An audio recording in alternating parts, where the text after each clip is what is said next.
મજબૂતી છે, કોઈ ખરીદીની ઓપોર્ચ્યુનિટી અદાની એન્ટરપ્રાઇઝ જુઓ, પોર્ટ જુઓ, ખસે ઓપોર્ચ્યુનિટી આજે? well, Adani enterprise, Adani green, Adani port દરેક લેવલ પર વાત કરીએ, નો ડાઉટ આજના દિવસમાં સારી મોમેન્ટમ આપણને સ્ટોકમાં જોવા મળી રહી છે, બટ નવી ખરીદારી કરીને ચાલવાની સલાહ નથી. આજના દિવસમાં 5% ઉપર અદાની એન્ટરપ્રાઇઝ છે 2480 પાસે ટ્રેડ કરે છે. ફર્ધર ઉછાળો પણ આપણને જોવા મળી શકે છે 2600 સુધી.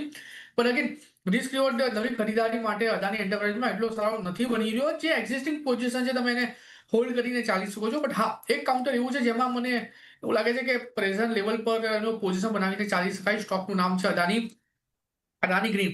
અત્યારે 1076 પાસે સ્ટોક ટ્રેડ કરે છે. 1030 80 ની સાથે પોઝિશન બનાવીને ચાલવાની સલાહ રહેશે. ઓવરઓલ કાઉન્ટરની વાત કરીએ તો જે પ્રમાણે અત્યારે સ્ટોક ટ્રેડ કરી રહ્યો છે, ઉપલા મથાળે 1110 અને 1110 બ્રેક કરે તો 1165 સુધીના પણ લેવલ એઝ અ ટાર્ગેટ આપણને આ કાઉન્ટરમાં આવતા જોવા મળી શકે. ઓકે, તો અદાની એન્ટરપ્રાઇઝમાં તો ખરીદી નહીં કરીએ, જેની પાસે છે ઓફકોર્સ હોલ્ડ કરી શકે છે, પણ અદાની ગ્રીનમાં તમે એન્ટ્રી કરી શકો છો 1030ના સ્ટોપ લોસ સાથે 1110 અને ત્યારબાદ 1165 માટે બે ટાર્ગેટ્સ માટે અહીંયા આપણે કામકાજ કરી શકીએ છીએ.